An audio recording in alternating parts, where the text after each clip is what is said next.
Aujourd'hui dans Décideur, j'ai le grand plaisir de recevoir et d'accueillir Jean-Marie Sevestre. Jean-Marie Sevestre, bonjour. Bonjour. Donc vous êtes le PDG de Sorams, donc la librairie montpelliéraine, qui est devenue aujourd'hui un groupe, une belle PME régionale. Jean-Marie Sevestre, avant de vous poser les premières questions, si vous permettez, je vais un petit peu donner quelques éléments de votre parcours, puisqu'au départ, vous allez nous en parler, mais Sorams, ce n'est pas votre nom, hein, puisque c'est d'abord le fondateur s'appelle Henri Sorams, et ça démarre en 1926 à La Rochelle avec une librairie, une papeterie-imprimerie, qui après s'installe à Montpellier en 1946. Et donc ce groupe, aujourd'hui, est devenu une belle PME et vous réalisez ainsi 24,5 millions d'euros. Et avec l'ouverture dont on parlera tout à l'heure très prochainement, d'Odyssée, Sorams Odyssée, vous avez un effectif quand même qui est à 170 collaborateurs. Donc, Jean-Marie Sevestre, pouvez-vous déjà en quelques mots nous parler de la genèse et de l'historique de ce groupe que vous dirigez aujourd'hui? Je crois que ce que l'on peut dire, c'est qu'en fait, nous avons su nous adapter à cette ville.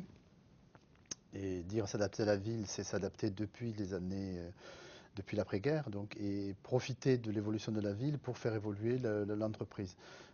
Il faut savoir qu'en 1946, à l'installation donc à Montpellier, vous avez parlé de La Rochelle, mais entre les deux, il y avait eu Angoulême, une imprimerie-papeterie avec un rayon de livres de 25-30 mètres carrés, pas plus. Mais 1962, avec l'évolution et l'arrivée des Pieds Noirs, donc la transformation place de la préfecture, déjà ce 300 mètres carrés, déjà librairie importante, et toujours avec les mêmes idées, c'est-à-dire qu'en fait, c'est comment on développe le livre. Le livre en 1946, le livre aujourd'hui, ça n'a strictement rien à voir. On vend autre chose et on vend pas les mêmes choses. Donc c'est comment on s'adapte à la population et comment ensuite, en 1978, on arrive jusque dans cette partie de la ville qui est complètement nouvelle. D'aucuns nous disaient mais vous partez à Chicago, donc il faut se rappeler qu'en 1978, à part le polygone, il n'y avait rien derrière. Donc il n'y avait pas Antigone, il n'y avait pas etc. Et on était en bord de ville, alors qu'aujourd'hui on se retrouve en plein cœur de la ville. Et donc c'est cette progression dans le suivi en fait de ce que devenait Montpellier et la volonté de rendre possible le livre pour tout le monde. C'est-à-dire qu'en fait chacun puisse s'y retrouver chez nous. Au départ, librairie très intellectuelle. Quand elle était très petite, elle était très intellectuelle puisqu'il n'y avait que des beaux-arts et de la poésie. Aujourd'hui, alors pour revenir à vos débuts, hein, à vos propres débuts, quand vous intégrez la librairie, vous êtes étudiant, hein, c'est oui, ça, hein? oui, oui, absolument. Je suis étudiant en droit. J'avais passé mon bac en 68 et en 68, l'université Paul Valéry n'est pas rentrée à Montpellier comme beaucoup d'universités. Et mes parents m'ont dit ben, il fallait quand même que je fasse quelque chose. Et finalement, bon, j'avais des amis qui partaient en droit. Je me suis dit ben, pourquoi pas, on verra. Mais j'avais quand même besoin de. Mes parents étaient agriculteurs et j'avais quand même besoin pendant les vacances de travailler un petit peu. Et j'avais obtenu un poste donc à la librairie Sorams, un tout petit poste, quoi, je veux dire, de stagiaire, on va dire, pendant quelques 3 mois. Et à l'issue de ces 3 mois, mes patrons, qui étaient les fondateurs, Pierre Thorin et Pierre Adescon, donc de la librairie, m'ont demandé si je ne voulais pas rester parce qu'ils avaient décelé chez moi un intérêt vraiment très fort pour le livre. Et ils pensaient que ça pouvait aider la librairie. Et je crois que j'ai dit oui, après quelques hésitations, en ayant continué une année de fac encore. Et voilà, je ne suis pas reparti et je suis toujours resté là. Donc vous avez gravi tous les échelons. Alors comment on gravit tous les échelons quand on démarre comme ça Ben, est-ce que parce que la fibre entrepreneuriale, à quel moment elle vous prend? mais très vite, puisque pratiquement 3 ans, 4 ans après mon entrée, donc en année 70, j'étais déjà cadre responsable dans l'entreprise. Donc ça veut dire que je suis allé très très très vite parce qu'on m'a confié un service qui était un service de relations avec les universités, que j'ai pu évoluer dans un cadre un peu idyllique pour quelqu'un qui a 20 ans à l'époque, discuter avec les professeurs de médecine, de sciences, de droit. Je me rappelle quand même avoir souffert pas mal, mais en même temps avoir appris très vite. et être rendu compte que le livre, l'université, le livre et tout ce que représente Montpellier était quelque chose où il y avait des interactions partout et où on pouvait évoluer Alors, très vite. quelles sont les valeurs qui vous animaient à l'époque et qui vous animent encore aujourd'hui? Est-ce que ce sont les mêmes d'ailleurs? Je pense que ce sont tout à fait les mêmes. C'est-à-dire qu'en fait, on n'est pas là pour, on n'est pas des capitalistes normaux, je veux dire. Soram, ça ne sera jamais. Vous faites du bénéfice quand même. On fait des bénéfices, mais on fait des bénéfices qu'on a toujours réinvestis. Je veux dire, D'accord. il n'y a pas de fortune personnelle à la base, et il y a surtout une volonté de, non pas de se développer pour le plaisir de se développer. Aujourd'hui, on ne se développe pas pour être numéro un en France, on s'en fiche. Je veux dire, ça nous fera plaisir de l'être, mais c'est pas pour ça. C'est pour se dire que on est capable, en réinvestissant au fur et à mesure le fruit du travail, non seulement le mien, mais évidemment le travail de toute une équipe, on développe à la fois l'offre.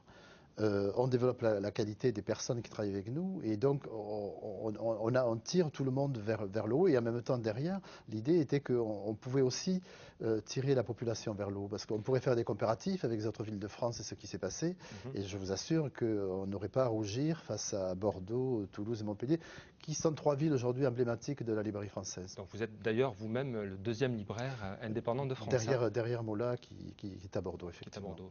Alors cette entreprise, elle a évolué et puis elle s'est retrouvée face à des concurrents, hein, Virgin, la Fnac, Elle avait les déjà, à hypermarchés. l'origine, avait beaucoup de concurrents. Quand Oui. j'étais à la librairie, quand je suis rentré à la librairie, il y a plus de 60 librairies à Montpellier. 60 librairies Oui, déjà à l'époque. oui, rue Aujourd'hui, il y en a Foch, combien? à Montpellier, on doit être entre 15 et 20 Ah oui, librairies. ah oui. Donc, vous voyez, ça s'est réduit terriblement. Mais, vous le disiez, la Fnac, Virgin, les hypermarchés, qui ont tous des rayons importants de livres. Donc le métier a vraiment grandement évolué. Et dans les qualités qui sont les nôtres, vous avez parlé de quelque chose qui est important, c'est l'indépendance. C'est qu'en fait, nous faisons ce que nous voulons quand nous voulons. Alors je rappelle d'ailleurs que vous avez monté une association de libraires indépendants, Tout à vous fait. en avez eu la présidence, hein. Voilà, le syndicat de la librairie française, justement pour résister en fait à cette vague de magasins, de chaînes qui, à notre sens, c'est pas eux qui font avancer la culture. Et d'ailleurs, enfin, on en reparlera à propos d'Odyssée, on a des idées très précises sur la façon dont on va communiquer sur Odyssée. C'est-à-dire qu'on est, nous, aujourd'hui, les gens qui veulent encore faire avancer. Je lisais l'autre jour quelqu'un qui disait qu'aujourd'hui, aller en Amérique et faire son shopping en Amérique, c'est comme si on était dans un pays communiste. Ah oui. Et je crois que c'est tout à fait vrai. Enfin, je me suis dit, mais c'est pour ça qu'on va au Odysseum. C'est que dans un centre comme ça, un indépendant peut présenter un magasin tout à fait nouveau et Donc ça c'est indépendant. vraiment Parce qu'il ne un correspond pari à quand rien. même, c'est un pari audacieux. Parce que vous Ça, vous retrouvez vraiment un petit peu, excusez-moi, à Disney et c'est la caricature, hein, on c'est la un peu la connaît. caricature, oui, Ouais. oui, quand vous verrez. Oui, c'est un peu la Non, je ne caricature. parle pas de De la Sorams Odyssée, librairie. hein, Non, on est non, mais d'accord, hein. je pensais bien, l'ensemble lui-même L'ensemble, fait un peu tout à carton-pâte, fait. on va dire, hein. Ouais, tout Enfin, à c'est fait. comme ça que je le vis. Mais je crois que c'était cette volonté. Au Triangle, c'était pareil. On est passé de 300 mètres carrés d'un coup à 900, puis à 1500 mètres carrés, puis à 2500 mètres carrés avec Polymom, la Voilà, oui, papeterie. vous parlez du développement. Donc, ce sont des choses qui se sont faites à la fois naturellement et qui nous ont permis d'évoluer vraiment dans le développement et finalement d'avoir la totalité des secteurs de l'édition française. Alors, pour parler du développement, vous évoquiez Polymom, effectivement, spécialisé, on s'en doute, pour les petits, Pour les hein. petits, oui. Voilà. Il y avait aussi Alès, hein, qui a été qui Parallèlement et continue, hein, pratiquement en même temps, à quelques mois avec une d'intervalle. mésaventure au tout début, hein, puisque vous brûlez quasiment. Oui, parce qu'on arrivait dans une terre inconnue qu'on a appris à connaître, et pourtant une terre Quand je dis protestante. vous brûlez au vrai sens du terme, Oui, hein, la absolument, librairie a absolument, brûlé et absolument. Il y ça a avait dû des décaler l'ouverture pratiques. Non, d'un an. on a ouvert et on a fermé une semaine après parce que tout avait Ouais, brûlé. c'est ça. Parce qu'on gênait, je pense, non pas des libraires, c'était pas ça, mais c'est des problèmes immobiliers, je dirais. Bon, depuis, ça s'est arrangé. Ça s'est arrangé, Alès Alès, fonctionne très très bien, ouais, sur ouais. Cévennes, et on est en train même de projeter l'avenir à Alès, c'est-à-dire que là aussi. Alors pour parler de l'ouverture à Montpellier, donc le magasin va faire 2000 mètres carrés, hein, c'est sur 2 niveaux. Vous avez Oui. embauché, hein, je crois qu'on a évoqué ensemble 50 Oui, collaborateurs. plus de 50 actuellement pour faire l'ouverture parce qu'on a tablé sur 50 à peu près collaborateurs avec une partie évidemment de responsables, alors livres, puis nouveautés pour nous, disques, donc vidéos, loisirs créatifs, la presse. Mhm, mhm.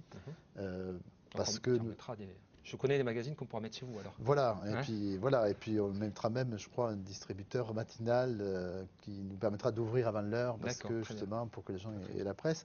Donc une volonté de faire correspondre des produits qui finalement s'allient bien et que les gens recherchent en même temps. D'accord. Voilà. Vous en doutez, j'ai une question un petit peu taquine. En vous mettant à Audissom, ça veut dire que vous croyez plus au centre-ville? Ah, pas du tout, pas du tout. Et là, c'est là notre discours auprès de l'ensemble de notre personnel qui s'est fait beaucoup de soucis, puisque Mhm, mhm, bien sûr. dans notre évolution, nous avions décidé que le personnel ne passerait pas du triangle Audissom, puisque c'est quand même une autre aventure, et qu'il fallait une équipe plus jeune, rajeunie en tout cas, et avec des méthodes différentes. Un mot quand même, c'est que le triangle, c'est 140 000 références. Audissom, à livre, ça sera 60 000. Donc D'accord. on voit Ouais. bien quand même que c'est pas tout à fait Pas la la même même chose. chose. L'investissement à Odyssée, C'est 2,5 millions d'euros oui, de travaux, en, en- en- de travaux. en fonds propres En fonds propres, avec une des aides toute bancaires. petite partie et des Oui, apports bancaires, d'accord. et un fonds et un stock derrière qui quand même coûte cher. On est à 4 millions d'investissements, quoi. Très bien. Alors, une dernière petite série de questions concernant l'édition régionale. Ça, c'est intéressant. Vous êtes un des gros acteurs en Oui. librairie. Aujourd'hui, où en est l'édition régionale et est-ce que les auteurs régionaux, donc deux questions en une, finalement vendent bien? Est-ce que vous vendez bien les auteurs Oui, régionaux? enfin, pour certains livres, parce qu'en fait, finalement, nous avons une édition régionale qui est souvent une édition de beaux livres, on va dire. Mhm. Donc celle-là marche bien parce qu'elle est en adéquation avec ce que les clients recherchent. Et on participe nous-mêmes, je veux dire, à cette volonté de demander à des éditeurs de faire tel ou tel livre sur telle ou telle chose parce qu'on a la demande et qu'il n'y a rien. Comme ça, il y a eu des beaux livres sur Montpellier ou sur la région ou sur certains sujets qu'on a simplement transmis aux éditeurs. Alors ces éditeurs-là se portent plutôt bien, Mhm. mais ce sont de tout petits éditeurs, comme dans toutes les régions françaises. Les éditions de littérature, c'est plus compliqué, parce que ceux qui marchent bien sont déjà plus des éditeurs régionaux, ce sont des éditeurs nationaux. Je pense à Verdier dans Mhm, l'Aude mhm, ou au mhm. Diable Vauvert dans le Gard. Ce sont des éditeurs aujourd'hui qui ont une audience Bien sûr, qu'on ne qualifie pas de régionale. bien sûr, Ils bien sûr. sont dans cette région, mais et entre les deux, il y a une série d'éditeurs souvent très très intéressants. Et la politique du livre en région, est-ce Elle qu'aujourd'hui, est, elle est on se rappelle compliquée. bon, les polémiques, on ne va pas en parler aujourd'hui, mais sur le Non, mais centre enfin, des moi je peux en lettres, tout parler ça? très librement Oui, puisque oui, j'ai oui, été un oui, soutien oui, de oui, cette oui. Ah oui, polémique, mais quand même. et parce que ce qui s'est passé ne me convenait pas et je crois ne convenait pas à l'évolution. Donc il y a eu vraiment une démarche de remise en place qui malheureusement est très très longue à mettre en place Mhm. puisqu'on a réuni l'ensemble des professions du livre, donc que ce soit les auteurs, les éditeurs, les bibliothécaires, les libraires. Donc c'est faire travailler tout ce monde ensemble. On est en train d'y arriver. La structure n'est pas tout à fait au point puisque le directeur est en train d'être recruté. Enfin, le nouveau directeur est en train d'être recruté. Donc on a perdu un peu de temps, mais je crois qu'il était nécessaire de passer par cette phase-là si on veut que la chaîne, parce on tient beaucoup à ce mot de chaîne du livre, se remette vraiment ensemble au travail.